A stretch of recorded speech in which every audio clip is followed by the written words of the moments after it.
Good evening, good morning, and good afternoon. A very warm welcome from Chennai, India. It's been an exciting day one at the ICF India Conclave 2021 thus far. And in this closing session, it gets even more exciting.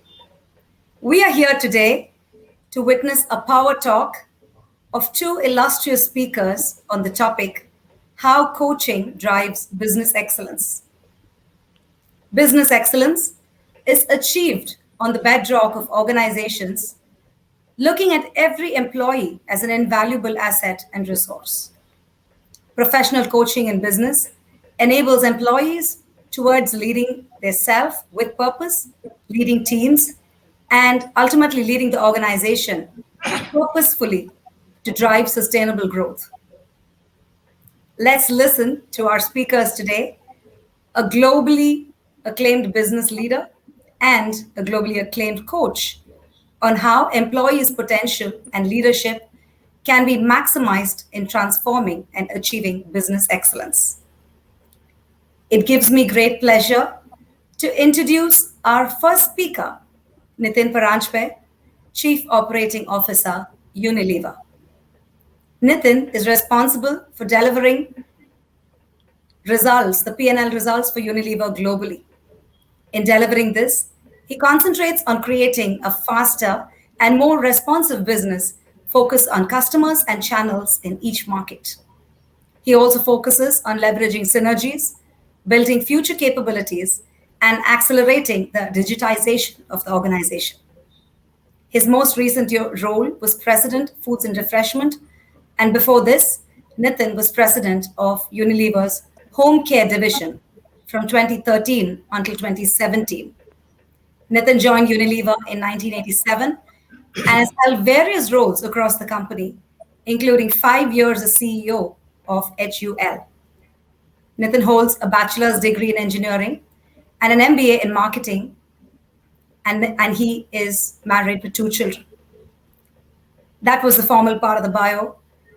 I've had the pleasure of knowing Nitin from my days in Unilever, and Nitin is one of the finest, inspiring, and humane leaders that I have had the opportunity to experience. Over to you, Nitin. Thank you, Vijay, and good morning, good afternoon, good evening to all of you. I would normally be expected to start off saying how delighted I am to be here. But to be honest, at this moment, I feel quite differently. I am feeling somewhat inadequate and find it a little daunting to try and even talk about a subject like coaching in an audience like this, where so many of you experts in this field do this for a living. So there are 2 things that are almost certain to happen. First, it's very likely I'm going to say something inappropriate, incorrect, or plain wrong. And the second thing that is certain to happen is by the time I'm through, there are several of you who would have picked it up and would find another coaching opportunity. But on the more serious note, Vijay's introduced me. I'm Nitin Peranjpe. I'm currently the Chief Operating Officer of Unilever, a company which I joined over 3 decades ago. I still vividly remember the day when I was still in business school and I got to know that I was selected by this company, HLL as it was called, or HUL now. And I was over the moon. I was ecstatic. Not because I knew too much about the company, but simply because at that point in time, it was the most admired and iconic company in the country. That's why I joined. But if 3 decades later, I'm still with the company, it's for quite a different reason.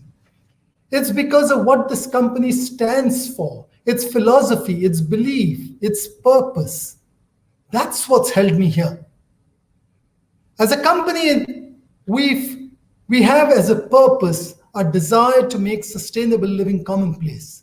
We have an ambition to demonstrate that sustainable business and a high-performing business are not contradictions. The 2 can go hand in hand. And in pursuing this, And at its core, we have three beliefs, all rooted in purpose. The first is that companies with purpose last. We firmly believe that a time will come when society simply will not allow a business to operate if its strategies are not overtly socially responsible. Second, brands with purpose will grow. And the third, that people with purpose thrive. That's why we've spent the last few years helping our people through curated programs to identify what their purpose is, what's their calling, what gives them meaning for their life. And this last point in many ways is very relevant to the topic today. As Mark Twain said, the two most important days in your life are the day you were born and the day you find out why. When work and life has meaning, magical things can happen. Now, I'd be the first to admit that I'm not really qualified to talk about coaching in any manner. But if coaching has something to do with interactions, engagements which make you think, make you reflect, possibly change your behavior, find ways to raise performance, and maybe even make you a better person and a better professional, then I've been blessed. I've been blessed because I've had plenty of such interactions with bosses, with subordinates, with peers over a period of time, some formal, some very informal, some even one-liners that I've heard over 2 decades ago, which still feel as fresh as if it was yesterday, imprinted on my mind. Now, it's impossible for me to talk about all of them, but today I'm going to choose to talk about just one thought. A paradox, a chance encounter with a professor, and some magical outcomes. No, this is not a Harry Potter story, even if it sounds like one. But the combination of these has shaped me and my thinking and my management philosophy and helped me drive and raise performance of the years. That's what I want to talk about. But first, a little bit about my beliefs as I was growing up. I grew up hearing everyone talk about friends, family, school, about how we must aspire to be the best in the world. And it troubled me. It troubled me because it somehow was outside my locus of control. It wasn't up to me. Being the best in the world was a function also of how good everyone else was. Much later, I heard another piece of advice that just try and be the best that you can be. Somehow, intuitively, I related to this. I found it easy because it was all entirely up to me. There were no excuses, simply none. Now, some people might argue that this is very self-limiting and you're selling yourself short. But I personally found it extremely liberating and empowering. It did, of course, raise a paradox. How can you be both the best in the world while only focusing on trying to be the best that you can be? And this brings me to the chance encounter, the chance interaction that I referred to. An interaction which had a profound impact on me. This was in the year 1999, when, along with a few other people from the company, I had a chance to interact with Professor C.K. Prahlad, the late Professor C.K. Prahlad, the management guru who happened to be on the board of the company, had chosen to spend some time with us. And as he walked us into the boardroom of the company, he asked us one simple question. What do you think this company needs more of to be an even greater company? And we were young, we were quick to respond, and we said, oh, we need to be a little more entrepreneurial. The professor that he was, he asked us, what does that mean? What's the difference between a manager and an entrepreneur? And we responded quickly, glib responses, but none of them, like risk-taking, etc., none of them satisfied him. And the professor then walked back, he picked up a pen, there was a flip chart behind, and he wrote 2 alphabets, A and R. As if that would explain everything to us. He teased us a bit, but then shared with us and said that the only difference between a manager and an entrepreneur is the relationship between these two alphabets, A and R, where A stood for ambition or aspiration and R stood for resource. He went on to add that a managerial mindset is one where ambition is equal to resource. And that's why very often in our conversation with managers, you would hear something like this. If the boss says, I'm going to increase your budget, money or resource, the subordinate might say, yeah, sure, I can do a little more, I can sell a little more, you can increase my target. On the other hand, if he says, I'm going to cut your resource, oh, you cut my resource, I'll have to do a little less. This equality between ambition and resource is really what defines a managerial mindset. But when you think of an entrepreneur, I don't think there is any entrepreneur around who ever allows there to be any correlation between their aspiration and the resources at their disposal. Often have a penny in their pocket, but aim of going to the moon. And it is this mismatch the professor explained, the mismatch between ambition and resource, which does some magical things. It does magical things in terms of driving creativity, innovation, new ways of stretching that resource, such that that inequality converts itself into an equality. That's the only way innovation happens, is what he said. And if you want magical outcomes, you have to live with this mismatch between ambition and resource. Now, we all heard this. We were incredibly inspired. We were impressed. But I'm almost embarrassed to say. I'm embarrassed to say I came out, but after a little while, I forgot about it. It was almost 10 years later, shockingly long, that I reflected over that interaction again. That was the year, towards the end of 2008. I had just become the CEO of the Indian business.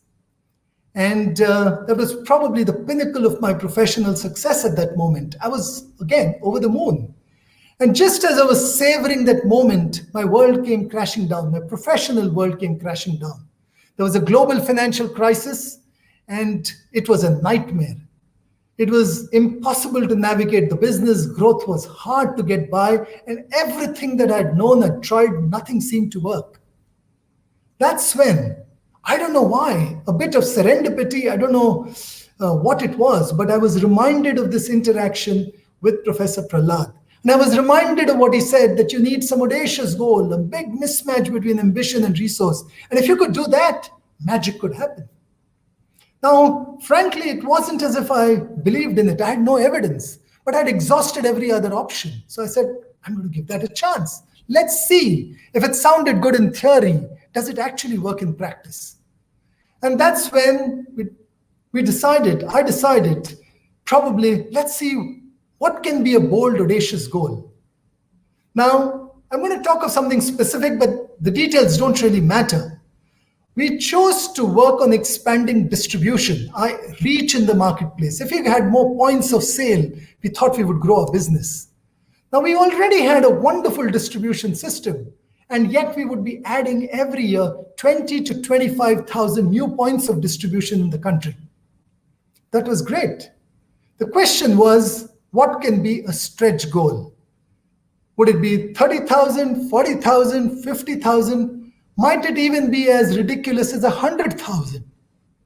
Now, I don't know why, and I feel even awkward mentioning it, but for some strange reason, the number of 500,000 crossed the mind. And I posed this thought to the team. What if? What if we could add 500,000 outlets? And I think even as I said this now, I feel stupid. When I said it then, I don't know what it was. And I'm also certain that at that moment, everyone else would have reacted, saying, this is the price of senior leadership. You become the boss and you suddenly lose perspective. But there were certain conditions which were there at that moment in people, and maybe some credibility that I'd built. People chose to give it a chance. Not I, not the team, had the faintest of belief that we could get even close to that 500,000. 500,000 represented an audacious number, saying we're going to try and do something that no one's attempted before. That was the spirit. Now, as a few months went by, something magical happened. I started seeing some behavior changing. A few months later, I saw the semblance of a plan. I was finding it difficult to understand. There was even a roadmap as to how we might get there. There was the faintest of possibility. And 12 months later, I kid you not, something that was an absolute impossibility actually happened. I couldn't explain it. How could this happen? The same people, the same resources. How is it that they were able to deliver this? And at that moment, frankly, I had tasted blood. I was excited. I couldn't explain it, and I decided to try harder. I tried one more year of whether we could get this. I tried it in different functions over the next 2 or 3 years. And that started off a series of human experiments to see what outcomes you're able to get. And every time I was staggered at the results. I was therefore elated, but also deeply troubled. Like I said, I couldn't explain why this was happening. And till I could explain it, it troubled me. Till, as I reflected on it, in some ways the penny dropped. I had started observing people behave differently. And I'd come to the conclusion that each one of us comes with possibly limitless potential. Much, much, much more than we believe. Even we don't know what it is. And unfortunately, most of us go through our lives even without knowing what we are capable of. But something had happened in that period where people were willing to dig deep in and explore and discover how much more they were capable of. The question was what? Yeah. And then I realized what normally happens in a business and what difference had taken place just now. Under normal circumstances, visualize what might have happened. If I had gone to the sales director who was growing 25,000 outlets in a year and had said to him, next year we want to add 50,000 outlets, what do you think would have happened? The first thing is certain, he would have negotiated and told me, are you crazy? The last 5 years we've added 25, you asked for 50, it's unreasonable. And we would have negotiated and possibly settled at something like 35 or 40,000, convinced that it was a stretch goal. But at 500,000, one thing did not happen. Negotiation didn't happen. Because what would you negotiate to? 400,000 was as stupid as 500, or 300,000 was just as stupid as 500. So the one thing that did not happen was negotiation. Now the question again is, why do people negotiate? And the reason the sales director would have negotiated that 50,000 down to 35 or 40 is because the number 50,000 was in the same paradigm. It was in the zone where he would have been expected to hit that number. If he had missed it, he would have failed. And all of us fear failure. He had no idea how you could get to 50,000 and he was afraid. And that's why we negotiate. We are afraid of failing. At 500,000, the one thing that wasn't there was the fear of failure because you weren't even expected to hit it. But as I discovered over the next few months, fear of failure was replaced by something else. It was replaced by the joy of doing something that no one had attempted before, the joy of doing something pioneering, and where the pursuit of the task itself was such fun, the adrenaline was such high, such that was the reward in itself. It is unbelievable, and I can't even describe the electricity, the creativity, the collaboration, the innovation, the juices that were flowing when you operate from this mind space as so different from the juices that flow when you operate from the fear of failure. Now that really is what I learned. And I saw this magic happening. But there was something else. And I think that's when I come back. I think this insight brought me back to resolving the paradox. The paradox that I talked about earlier. How can you be the best in the world while only focusing on being the best that you can be? And the reason you can do that is because we have virtually limitless potential. So if you are 100% committed to work to be the best you can be, if you're willing to be courageous, you're willing to be bold, to discover your full potential, then frankly, that's your only chance, if you have one, of becoming the best in the world. That was the insight which helped resolve this. Now, I don't want anyone here to go away with this feeling that all it takes to deliver exceptional performance is to have audacious goals with a mismatch with ambition and resource. Frankly, if that was all that it took, it was very, very easy. But it requires a few other things. And over my experience over the last so many years, I've tried to crystallize it into three things in my view, which need to be there. Three things that need to be there simultaneously for magical outcomes to happen. What are those? And they are based on some human insights. The first insight is that all people are seeking meaning and purpose in their lives. Everyone. And therefore, we need visions, organizational visions that are not just rah-rah visions, not just collectively inspiring, but visions which are both collectively inspiring and individually relatable, where people are able to see meaning and purpose for their roles and themselves in the pursuit of that vision. This is crucial. I have been around long enough to have lots of visions and conferences for those. The half-life of those is no longer than the weekend after the conference. But that's the first requirement. The second human insight, which we have to recognize, is that all people want to do heroic things. Everyone wants to be a hero. Unfortunately, in organizations, the whole process of target setting, reviews, assessment means that, frankly, you have modest targets. Achieving them will never make you a hero. Missing them certainly makes you a failure. We need exactly the opposite. We need goals that people feel excited by, the pursuit of which is a joy, where there is at least a chance. There's at least a chance that somebody can do something heroic. That's why leaders have a responsibility to create consciously a mismatch between ambition and resource. If that doesn't exist, you're not even giving people the chance to do something heroic. That's the second condition. And there's a third condition which needs to be true. The first two are simply inadequate. They're necessary, but inadequate. And the third condition is to create a safe space. A space where everyone is comfortable. A space which is based on trust. A space where they know that the boss has their back. A space where they can bring their true self. And a space where they can be excited, going for things, going for their dream. First, having the courage to dream, and then the willingness to pursue it. This is not easy. But I've seen, and getting all three of them together is incredibly hard. It is incredibly hard. In fact, if I was to go back and think about my life, I would probably have many more misses than hits. But I've had a few hits. And I can tell you one thing. Every single time, if all these three conditions come together, magical outcomes happen. It is almost like a law.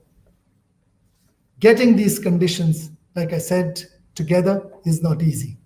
And from my perspective, improving my strike rate in creating these three conditions simultaneously remains an ongoing leadership journey for me. Thank you all. That's all that I wanted to share with you.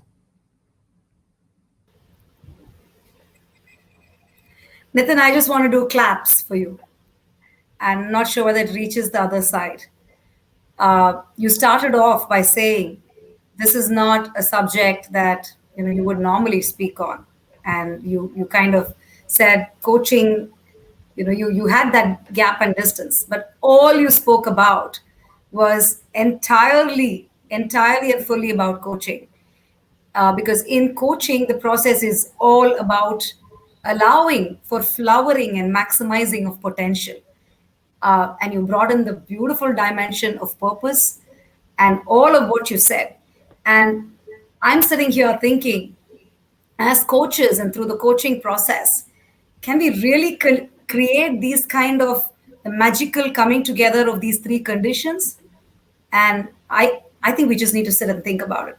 But thank you, Nitin. That was super inspiring. And I think it's really set the context for Now, for me to invite Miles Downey, who is our second speaker here for this evening. Permit me, ladies and gentlemen, to introduce Miles.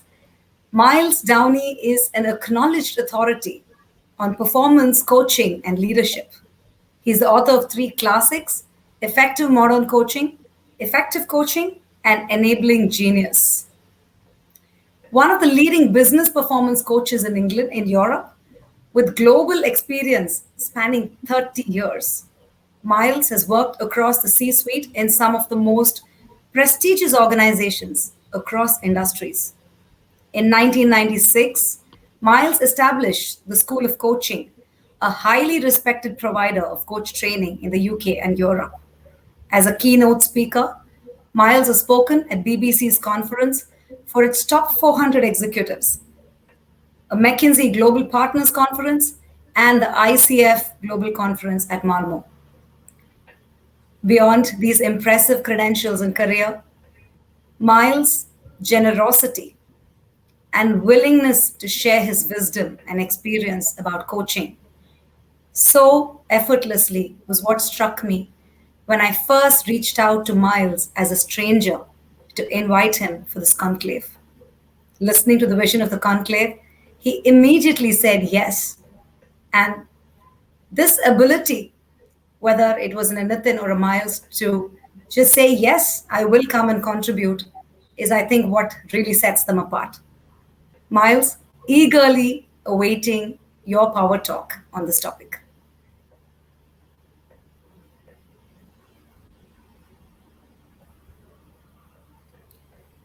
Miles, could you unmute yourself, please? We done? Can you hear me? Good. So, VG, thank you for your kind words. For those of you listening, you need to understand that for the first 30 or 40 words, I wrote them. So there you can take them at face value or make some assumptions. Secondly, thank you all for being here. It's a wonderful privilege and pleasure, and so just a profound thank you. And then also thank you to Nitin, because I found what you said both inspiring in the manner of presentation, but also in the things that you said. Not least because, to be honest, some of them resonate very strongly with what I believe in and some of the things that I think I can talk about here. That piece on potential and what we can contribute reminds me of the conference, the ICF conference in Malmo, where I was speaking about enabling genius. And what's behind the idea of enabling genius and that word genius is that people have lost the word potential. You say the word potential to a group of people and it sails by them and it doesn't land or connect anymore. When you say genius and you say that everybody has genius, that shocks people into awakening and to reconsidering what their potential is, what their genius might be. And that particular conference, a gentleman approached me at the end, very, very angry, spitting with fury almost, and said to me, wagging his finger, you can't say that everybody's a genius. That's just, and so I listened to him, I heard him, and then said, so can we agree as coaches, though, that everybody has potential? He said, yes, of course, I'm a coach. Everybody has potential. So I said, you're telling me that potential is capped, just short of genius. Is that what you're saying? And he had the good grace to take a deep breath and say, maybe I need to think about that. And I think that's a massive problem across, for all of us who work with other people, either as coaches or as managers and leaders, is our view of what's possible in the other. And to be reminded of that is so important. So just a few words about me, just to also, and I'm saying these words, not to repeat anything that VG said, but just so that you understand my context, where I'm speaking from. So first and foremost, I'm a coach, and I have been for a while. And my particular emphasis in coaching is on leader performance. So not leadership, leader, the individual, helping people achieve results. And one of the ways I spoke about that recently to somebody was to say, I like to win, which is true, and mostly graciously. I like to win, and I like to help other people win. And that's the nature of my coaching. That's what interests me. And I'm going to come back to this topic of performance quite a bit in this. I also train coaches. So I've trained through the School of Coaching many people who became successful and competent professional coaches. But we also focused on training managers and leaders to be coaches. And that was a really important part of our mission. And then the final thing I've done in relation to coaching, other than writing, is I've worked occasionally with sports coaches. And that's really interesting because they have a slightly different attitude and mindset around coaching. And if I may do this without appearing aloof and self-aggrandizing, I've got a problem with the world of coaching. And the problem is this, that it's become focused on learning and development, almost exclusively. Most coaches won't pin their flag to the mast called performance. They won't say that's what they stand for, but they'll happily go and help somebody be a better leader or whatever. And that's a useful and valuable thing to do, but it kind of limits what's possible in coaching. See, and then I think of the title of our wonderful conclave here, and it's Coaching for Growth. And I initially read that as, oh yeah, coaching for individual growth. That's a good thing. And then I've kind of recast that and said, actually, no, it's we got to remember it's coaching for business growth as well, and that's where some of the fun really starts. Because if you take the world of business, there people have done things, and they've spoken about creating coaching cultures in their organization, and I don't actually think that's what they mean. We don't want people running around coaching each other all the time. That's really not helpful. There's a job to be done, results to be had. So we need to think how coaching fits in the organization, because there's this thing that happens. Every time a manager stops with a member of their team or a member of another team, and they have a conversation about how the other person might approach a task, achieve a goal, solve a problem, that's coaching. Just nobody ever labeled it coaching. Nobody ever told that manager, this is coaching.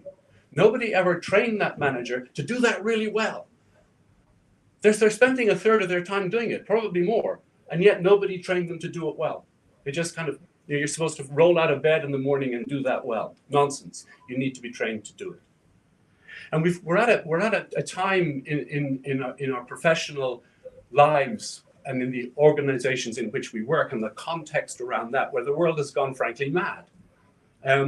It's so fast, it's so complex, the interrelationships are so many that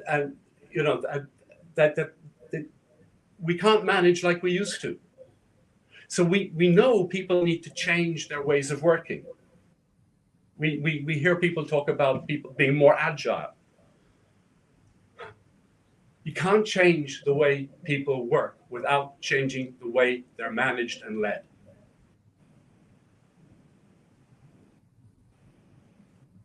We're stuck in a paradigm of command and control, which no longer serves our purpose.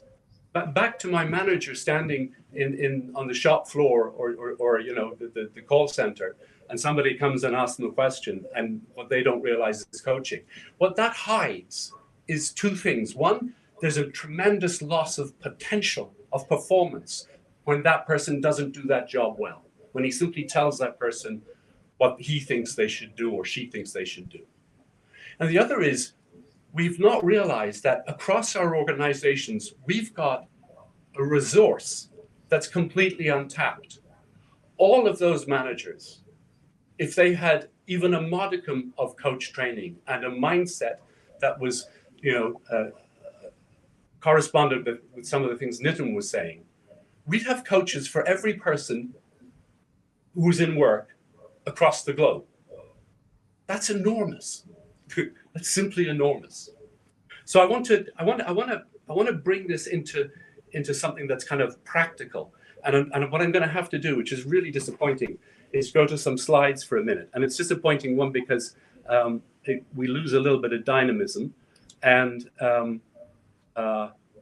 it takes a minute for this whole thing to switch over. So bear with me as I cause that to happen. The right things are turning around. So here's where I'm, as that turns around, here's where I'm headed. What I've said so far, and I'm going to need some.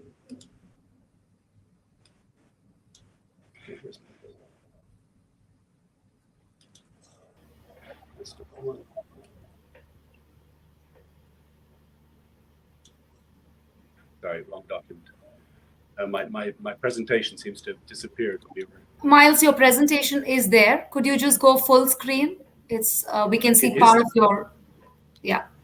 Could you just make that the presentation on on an expanded mode? The trouble is, it's not showing up. The presentation isn't actually showing up on my screen, and I can't see the. This isn't how it was when we trialed it.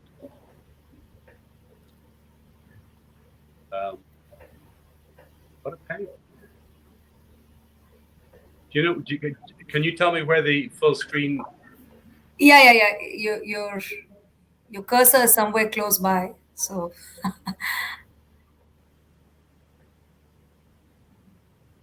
We're just going to be patient for a second and see it.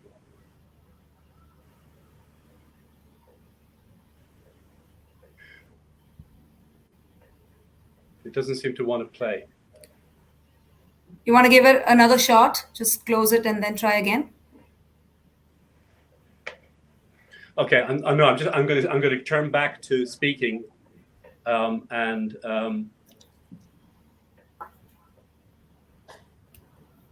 speak like this. So forgive me for the technical error. My guru was a guy called Tim Galway, who wrote a book that you'll be familiar with, perhaps, which very famously called The Inner Game of Tennis. It sold in millions of copies, and that was actually my entry point into the world of coaching when I read the book The Inner Game of Coaching, because the philosophy was so profound and it was so well written. And Tim had a number of ideas which are so useful in helping understand how to get the best out of another person. So what I'm trying to do here is I'm trying to move you from a model of management and leadership, a culture even, that comes directly from Henry Ford and is still present. We call it command and control. It's still there. Various organizations have tried to do things differently. If you look at the military, they have things like mission command, which are much closer to what Nitin was speaking about than command and control. And startups, mature startups in particular, have something called an entrepreneurial mindset.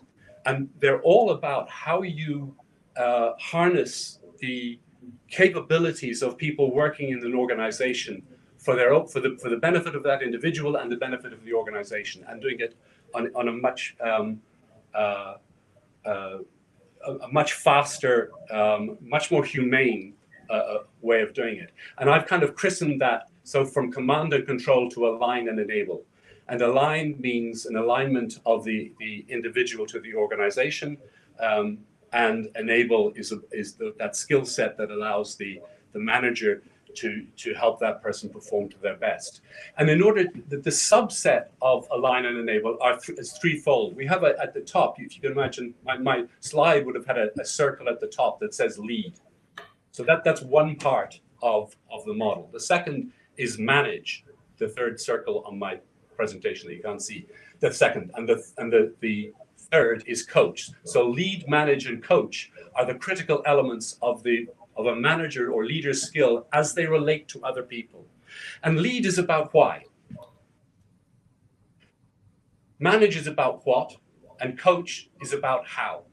So lead is right into that hotspot that Nitin was talking about. I keep on referring to you, Nitin, because it was very impressive and influential in the moment. So thank you.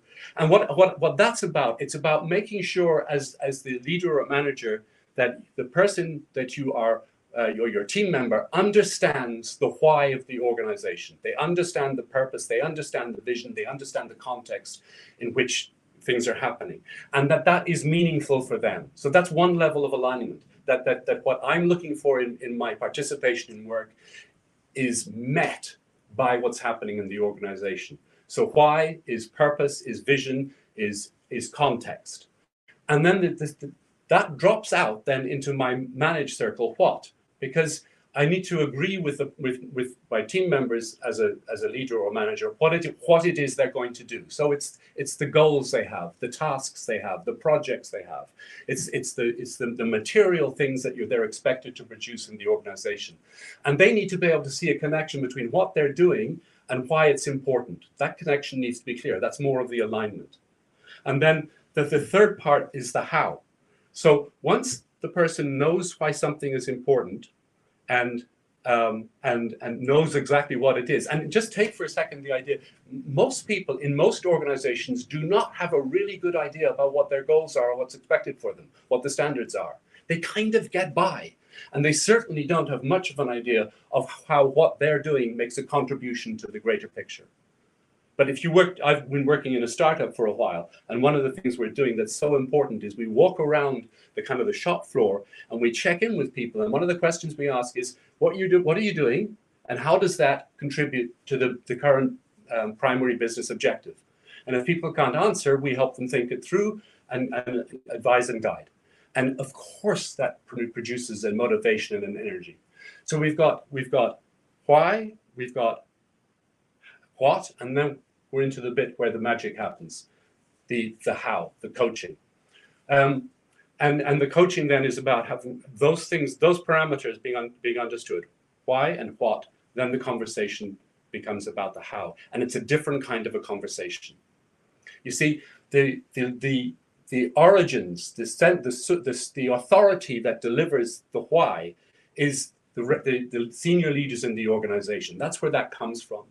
The person who has authority around the management domain is the manager themselves. They have the final say in what it is you do. The coaching piece is completely different. How you do the job is within your own gift. How you go about it. The idea here is that if you recall from your youth reading comics, there were two pieces of code you needed to understand. One piece of code was the speech bubble, which was what you were saying, and the other was the thought bubble, which was what you were thinking. And a genius I used to work with one day said to me, Miles, the way to communicate to people who don't understand about coaching what it is to tell them that it moves in the traditional model, the thought bubble sits over the coach's head. They do the thinking because they're the expert. In the effective coaching model, the bubble sits over the player's head. You get them to do the thinking. So the job is to shift the thinking from here to there. When you're coaching somebody, talking about how a job should be done, you want to shift the thought bubble to over their head. Here's an analogy. I'm a competitive tennis player. That's where the winning comes in. And I've worked very hard, particularly in the last few years, constantly developing how I go about that. It was a project that came out of the Enabling Genius book to see how good I could become at this advanced age as a tennis player. So here's the analogy. It's like a tennis court. See, on my tennis court right now, there are two people. There's the player and there's the umpire. The umpire or referee. The umpire is in charge. They're in charge of the what. They're in charge of the game that we're playing. The what. Manage what. They're in charge of the game. So they have a huge amount of authority invested in them by the International Tennis Federation, so much so that I can hit a ball that's in actual fact in, they can say it's out, and they get to be right. So they have authority. And that colors the relationship between me and them. Coach is another person that could be on the court. So you've got the umpire, you've got the player. We're not going to talk about the opponent, and you've got the coach. The coach's relationship is completely different than the manager's relationship. The coach's relationship is to help me play my best tennis. And in many cases, I'm actually paying my coach. So when I stand on a court, the rules are given, the what is established. I can't argue with that. But how I play tennis is within my own gift. I can fight for that. I grew up and I was told that I had to play more cautiously and keep the ball in. It's like, was an anathema. It killed me. What I've learned recently is that if I really try and express myself on the tennis court, I play a far better game of tennis. So my mother played Wimbledon. She'd scuttle around the back of the court and get everything back. I try and win every point in 3 strokes. She's not wrong. I'm not wrong. We're both right for ourselves. So my job on the tennis court is to find my way of expressing myself, my way of doing it. So back to lead, manage, and coach. Lead, manage, the authority sits with the organization. Coach, the authority sits with me. And here's the point about that. The word authority is, to an English speaker, so forgive me, is really interesting. And I've got a younger brother who's a Latin scholar because the root of the word authority is Latin. And he tried to explain it to me once and eventually got there, because the root of the word, he said, first of all, he said, Miles, it's the same word as the word author. It means to create. The root of the word author, of authority, is to create. So an author writes their own book. When you leave authority with somebody, they do something their way. They do it with passion, with excitement. They take responsibility and accountability. And when they get stuck, they don't come back to you and ask you to help solve it for them. They tend to think it through for themselves. So I'm going to stop here and just give you that last picture. The alignment, the command and control that becomes align and enable. You align at the level of purpose and mission and vision, and you enable essentially around enabling people to inhabit their own authority. So Vijay, I'm going to leave it there, and we've got some time left for some questions. Wonderful. Thank you, Miles. I mean, I think so much of wisdom packed into that 20 minutes. And what I find really amazing is that you and Nitin have met each other just today. You've not compared notes. You've not discussed what you're going to talk about on this topic. And yet, to me, it just seemed orchestrated. Whether it was the thought on enabling genius or, bringing out that hero in each of us, tapping into purpose, or the coaching conversation or the coaching framework, focusing on the what and the why. And really, finally, about authority, what allows for people to do things or really be at their best potential or performance or whatever, from a space of joy and not from a space of anything else. This was beautiful. So that's all I want to say at this stage, and I'm sure we'd love to invite you both back, because I'm now thinking that, did we even do justice by giving you 20-25 minutes? But I think it's certainly provoked thoughts, and there's lots of stuff coming in the chat box, and there are a few questions. But before I open out for that, I'm curious to know what each of what you both spoke landed on each other. Is there something that you're picking up? Is there a connection here that you are able to sense? Let me go first, because Nitin, you went first last time, and that will give you a chance to have the last word, which is always a noble thing. There were some things that absolutely stood out for me. I mean, one Nitin's passion, that to see a senior leader with such influence speak about magic and potential in a way that is real and uninhibited is just wonderful, and we need a lot more of them. The notion of purpose-driven and meaning-driven is just essential. Anybody I coach, it's the place I start. I start with their identity, which is another way of speaking about meaning, and that stood out also. And the thing that I'm left thinking about most is the notion of audacious goals, because there was a big trend in kind of consulting to the world, a particular kind of left field consulting world, about that. And if it isn't understood in the way you understand it, then it's very, very dangerous, because you get people committing to things without the real commitment behind it, without the focus and the unremitting day-to-day chasing down of that audacious objective. So I'm left reflecting on that. Like, if you can get that right, it's a brilliant thing. Thank you, Miles. I think there's one thing I jotted down. It's a pity that Miles couldn't show the chart, but he described it well. That framework of lead, manage, and coach, and making it easy for me to understand by translating that into the why, what, and how. That to me was the insight that I take back. All organizations need to find a way to get the why, what, and how, and that's important. And I think um, something else that I got out is there are occasions when there is a coaching moment, there is an occasion when the same person is at times leading, at times managing, and at times coaching. And I think I'm going to reflect on the wisdom to know when should you be managing versus when should you be coaching, and not lean too much on one or the other, assuming that's your role as a leader. All three of them you have to bring together. And that's where a little bit of wisdom and judgment comes in.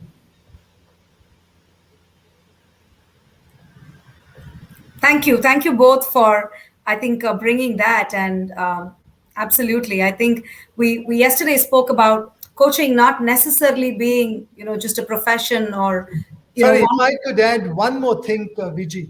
Yeah, I like absolutely. the way you started, which is the importance of coaching can't just be, I'm saying, personal growth, learning, development are good objectives, but they are not an end in themselves. Yeah. The end in themselves has to be the capacity to translate these into outcomes. Yeah. And sometimes we might lose sight of that. And I think for you to call that out, I think it certainly relates to, I can relate to it and I can sign on to that. Yeah, absolutely. I think Miles has also given all of us coaches here on this call that nudge, saying that, hey, is coaching just becoming too learning and development focused? Where's the performance? And absolutely, I think we really need to think about that. There are a couple of questions in the chat box, and we'll try to do justice to as many of them as possible. There's one which is come up here. Which is about majority of corporates don't operate like Unilever, and the conduciveness to learn and explore is really not there. How can one raise above all of these and find a coaching scenario? And both of you could take it. Well, if I was to simply say, it does help if you have an organization where the culture is amenable to this. So I don't want to take away from that. However, I want to make a distinction. Being coachable and having a learning mindset is about the individual. I know of people in different contexts without an organization who are hungry, who are willing to learn. And if you have that mindset, frankly, opportunities and interactions which can make you think, make you reflect, shape attitudes and behavior are all around you. We sometimes glorify coaches. I think we should be glorifying people who have the mindset to be coached and a mindset to be learned. Yeah. So it's not the teacher but the student. The teacher teaches 40 students the same thing in a class. One or two of them get something different from the other 38. So the real difference is not the teacher, it is the mindset of the student. If you accept that, then I don't think you can look at the organization and say that the organization doesn't have a good learning culture. What can I do? You push that back, Nitin. Yeah. But you're right. Miles, any perspective on that in the work that you've done? I said earlier that I've been relearning to play tennis. I mean, I was good in my youth, and I'm even better now. But one of the things I had to do was to help my coach make a distinction between teaching me stuff that I needed to learn and actually helping me to learn, which is much more about inquiring how I'm responding to something and what I'm noticing for myself. So I think I'm fun to coach for my coach, because I come with an agenda. Say, Ben, today we're going to do this and this, and he goes, okay, let's do it. But the thing I want to come back to is the question, of course, and I think there's something else happening, and this may be the idealist in me, maybe the person who dreams in me speaking, but I do notice that attitudes are changing in the world. Unfortunately, not everywhere, but that if you look at the group of people we call millennials, who are now in increasingly senior positions in our organizations, we've been if you read the press around millennials, you think they were really bad people. And that you really don't want them in your organization, which is very unfair, because if you start looking at what they really want, which is freedom to work where they want to, freedom to work in their own time, freedom to work in their own way, more responsibility, lots of really good things. Hell, everybody wants that. So maybe they're pointing the way to something. And they don't understand. My daughter doesn't understand authority in the way that I was brought to understand it, thankfully. And I think there is a shift in the dynamic. Power is being dispersed more and more through organizations, because it's a requirement of the environment in which we're in. That's crazy. And attitudes are such that people are less accepting. So when I train people or speak to people, I notice that there's a big shift from the command and control mindset to something that's much more enabling. Leaders have that in their mindset, and people in organizations are much less willing to take the nonsense that gets thrown at them. So that's a hopeful response to the question. I think things are changing. Yeah. Thanks, Miles. Nitin, this one's for you. Setting audacious goals is a big takeaway. How does this align with the standard paradigm of setting realistic and achievable goals, especially because audacious goals may appear unrealistic to some of the stakeholders? I know you did touch upon it, but maybe. Firstly, I don't want anyone to take out that the answer to everything is looking at something which is 10 times more and assuming great outcomes will happen. They won't. I also talked about 2 or 3 other conditions which have to be there together. I think you will fall flat on your face and make a fool of yourself if you do not have the ability to judge whether you have the credibility, whether you have the trust, whether the team is in the right space to even be able to talk about these audacious goals. Otherwise, it can backfire. That's judgment. That's, I think, point number 1 I would make. Second, I think there's a huge distinction between a pragmatic, realistic financial plan that you put together, versus goals that you pursue. I've often said that people make one mistake in their lives. They set targets with their head and try and solve them with their heart. I'd like people to do it the other way around. Set your goals with your heart, the things that will make you proud. Yeah. Pride is a very under-leveraged emotion. And then use the considerable intellect of your head to find ways of getting there. So I'm deliberately making a distinction between sensible, pragmatic business goals and financial deliverables, because there's a certain predictability and reliability. But that doesn't mean that my behavior every day must be directed at that number. My behavior must be a function of what will make me proud and what should I try and do. That's the distinction I want to draw. Wonderful, which is where I think, Miles, your reference to genius comes back, right?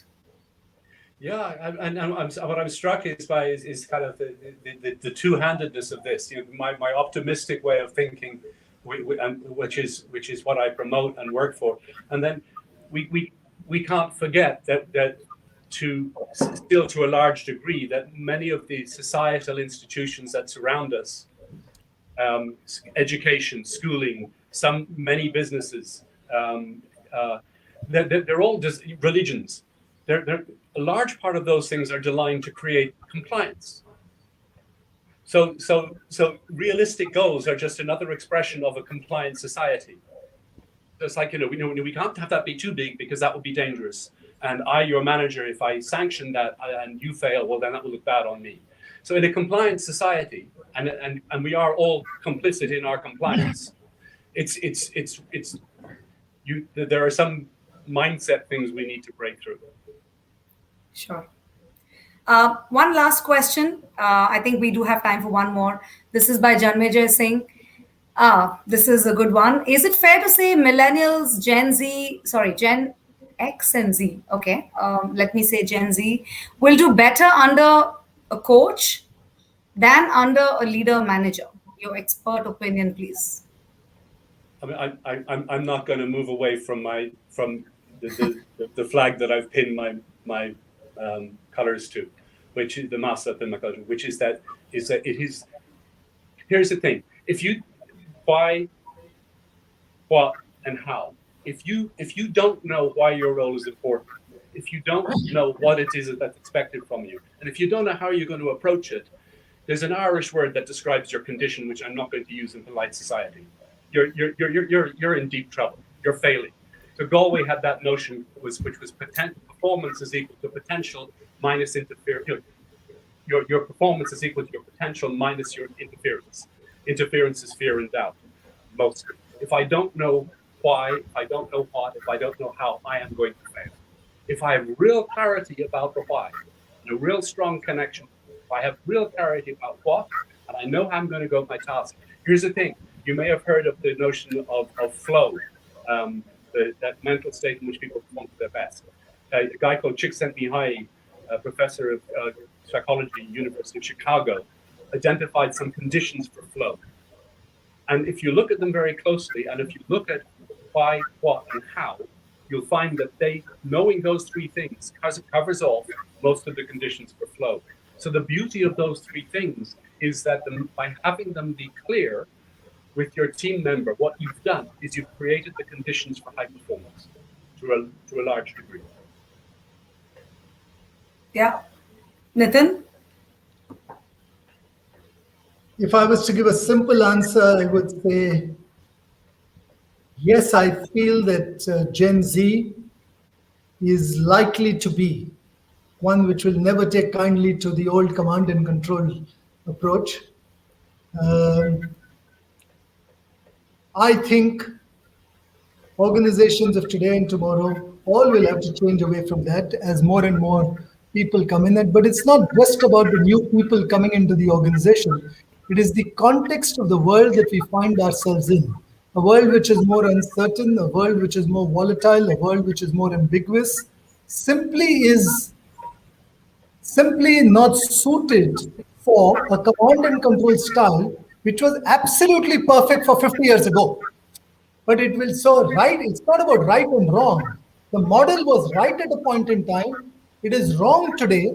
And as always, all good models outlive their utility and stay for a little longer. And that's what's happened. But I think going forward, that model has no role. And the generation coming in will frankly not take kindly to leaders who continue to operate in that manner. Yeah, I think very, very practical wisdom there. And again, food for thought for all of us. Would love for this conversation to continue. We still have a whole lot of people. It's way past bedtime in India, which means that this conversation is really, really giving food for thought. And all I can say is, thank you for, I think, sharing not just your experiences, both of you, but also, I think, truly making us think. And for me, the biggest takeaway is coaching is not an exclusive separate box. And, it is a box you kind of dip into. It may overlap with many other boxes. It possibly is not the best box also. But I think it certainly has a role and place in allowing for people to really discover their purpose and their passion and their why. And organizations that do that, leaders who do that, are really able to get people to, and I think the collective, to not just dream big, but to just do it with joy. Wonderful takeaway, and a big, big thanks to both of you for coming here today, making this amidst your hectic schedule. And with your permission, I'd like to wrap up. Any closing thoughts? Anything you want to just say? Thank you for having me here. I'm the same. Thank you so much. Pleasure is entirely mine. I'm just going to take a minute to just do a quick roundup of today. And I would request everyone to just bear with me. So today we had an amazing day where, I think we covered a whole lot of themes and topics. And of course, I think stellar speakers who came in, joined us from different parts of India and different parts of the world, not coaches, business leaders, thought leaders, change makers. We saw them all here today, leaving us wanting and craving for more. We designed this conclave in such a way that we would really look at coaching in the context of ITOS, which is individuals, teams, organizations, and systems. And all of the topics that we discussed today have really sort of flown from one of these pillars, allowing us to allow for a holistic learning experience. So right from topics like, coaching and the role in nation building, to coaching and supporting crisis leadership, the need for industry regulation, exploring whether the teacher is a coach who facilitates growth, to very individual focused topics like EI at work, coaching to navigate crossroads, coaching to reframe personal and professional narratives and thereby growth, and also the role of coaching in a leader's world. We also looked at some organizational topics, which was all about coaching for organizational turnarounds, organization coaching culture, and of course, this one, which is all about coaching and its role in business excellence and driving it. We had some fabulous masterclasses today. One which was all about, coaching for managers and leaders, coaching curiosity, mindfulness. We had an interesting session on powerful hacks to multiply and launch your coaching practice. And finally, how do you shift the stress needle through coaching? We had interesting round tables, which were unconference sessions, and our most favorite, which was the experience coaching marketplace. I can't believe we've actually done so much in just one day, 13-hour marathon. And believe me, Nitin, we were thinking with our heart. I mean, we were doing everything from here. And I don't know what happened. And I think that's the magic that both of you have been speaking about. There are volunteers tirelessly working. I don't know who's sitting in which part of the country doing what piece, but it's all just falling into place. 2 years earlier, if somebody asked me, is this even possible in a virtual conference? You need to be in one place. Those were the models that we were talking about. Today, we have no choice. The heart wants to do this. The heart wants to put out a conference that is truly, truly world-class. And I think here we are doing it, and I think it's happening. This is just the beginning. 2 more days of a lot of excitement. Hang in there, folks. We're back again at 9 a.m. We don't have the physical reserves and energy for most of the volunteers, but the heart is asking us to just do more. So I think no better way to close this than this topic. At 10:30 p.m. in India, I am feeling energized and raring to go, and seeing all those emojis coming. Everyone here is raring to go. So thank you, ladies and gentlemen, for being a fabulous audience. Thank you, Nitin. Thank you, Miles. And we hope that we will meet you soon, very soon again. Bye-bye. Namaste. Thank you.